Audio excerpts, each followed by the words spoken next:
Revealing moment on the Hill now when even Kathleen Sebelius could not give a straight answer on how many Americans have enrolled and actually have insurance. Would you define enrollment? Define what you mean by enrollment. We are giving you the numbers of individuals who have chosen a plan. But not actually paid their first premium or received through the end of November, yes. Payment isn't due, as you know, sir, until mid-December in order to be fully covered. So we don't have those numbers, and I think most Americans probably will not pay until their money is owed. So you can't guarantee the actual number of constituents who have coverage that they... Not until they pay their premium. The congressman doing the questions is Joe Pitts, Republican out of Pennsylvania, chair of the House Health Subcommittee. Sir, good morning to you.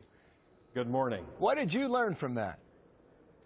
Well, I learned that the secretary is less than forthright. They're losing credibility every day. They wouldn't admit how many cancellations there were. They wouldn't tell us how many were actually enrolled.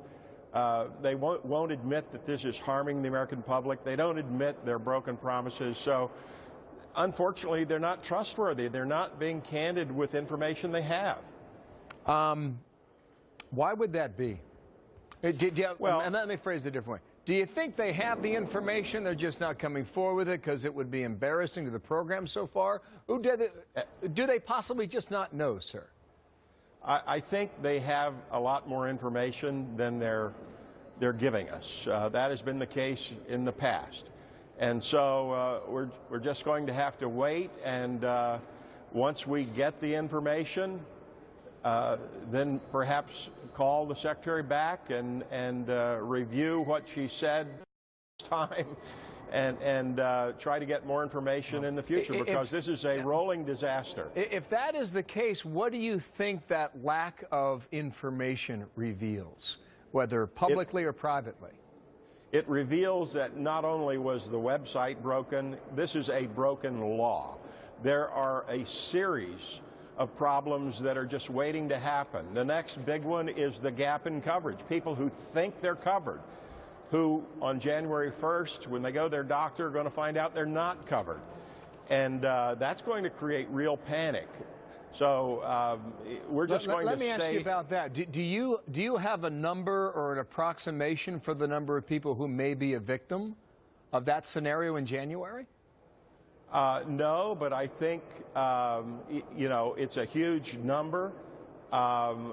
We don't actually know. We know, for instance, that all the state high-risk pools are being canceled, so people with pre-existing conditions will lose their coverage on the state high-risk pools. We know the federal insurance program is going out of existence on the 31st, so there will be probably hundreds of thousands of people with pre-existing conditions who are not covered. So you're saying hundreds of thousands of Americans next month will find out that they thought they were covered and they're actually not?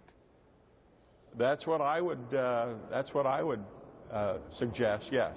The administration will argue Massachusetts did this, and it took them a year, and eventually they got their wheels underneath their cart.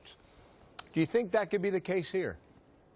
I do think they will get the website fixed and the process fixed so that people can sign up. The problem is a lot of the younger people will choose the fine of $95 rather than premiums going up several thousand. You will see a death spiral occur if that happens, and rates go up next year. You'll see small groups canceling plans. You'll see, you know, many, many more people losing coverage than the 5 million so far. So there are problems coming down the line, not to say anything about the cuts to Medicare Advantage to seniors and other cuts that they have in the system. Hundreds of thousands. Yes, sir. In 2014. Wow, that will be a stunning story if that's true.